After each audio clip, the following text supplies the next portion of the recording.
Hello again, Mrs. Harding in the garden. I'm so excited that you chose Fantastic Mr. Fox to be the next book club book. As you know, if you're my student, I love Roald Dahl. He's one of my favorite children's book authors, but did you know that he's pretty controversial? He's no longer living, but when he was alive, he did not allow his publishers to make any changes to his stories. And after he died, the publisher went through and tried to make some changes. He was controversial in the sense that the language that he would use was oftentimes considered rude or crass, and the publishers tried to clean it up. But people were really outraged by that, and they felt that the stories should stand on their own as Roald Dahl wrote them. And one woman in particular said that children were not sophisticated enough to handle Roald Dahl's writing. So what do you think about that? Can you handle it? Are you sophisticated enough? Maybe if your grown-ups let you, have a conversation about that with them, and then write a comment in the comment section, and we can have a little pre-book club conversation about your thoughts and opinions on Roald Dahl's writing. So I'm going to start with chapter 1. These chapters are very short in this book. So it's going to go by pretty fast. There's 18 chapters, but like I said, they're super short. So chapter 1, the 3 farmers.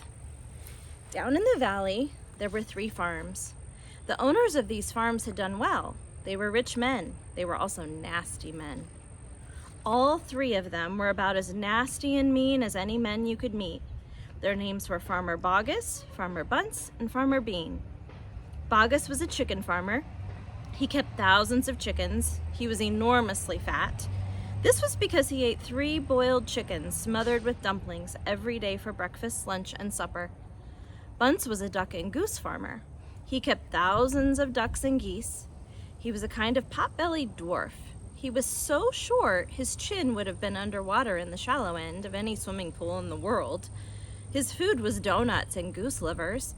He mashed the livers into a disgusting paste and then stuffed the paste into the donuts. This diet gave him a tummy ache and a beastly temper.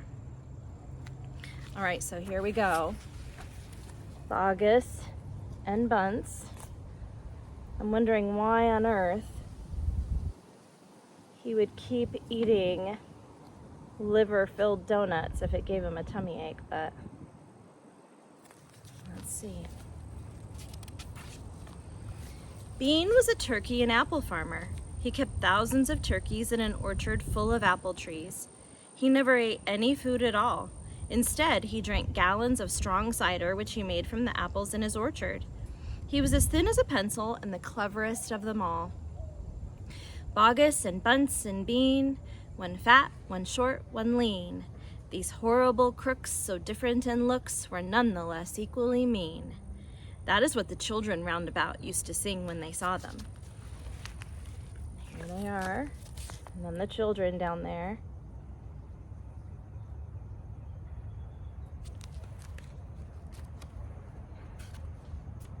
And that's the end of chapter 1. So like any good story, the author starts by telling us about the characters and the setting. We don't know much about the setting yet, but we do know the characters, Boggis, Bunce, and Bean, and they don't sound like people you'd want to be friends with. Anyway, come back for chapter 2, which is Mr. Fox. Bye.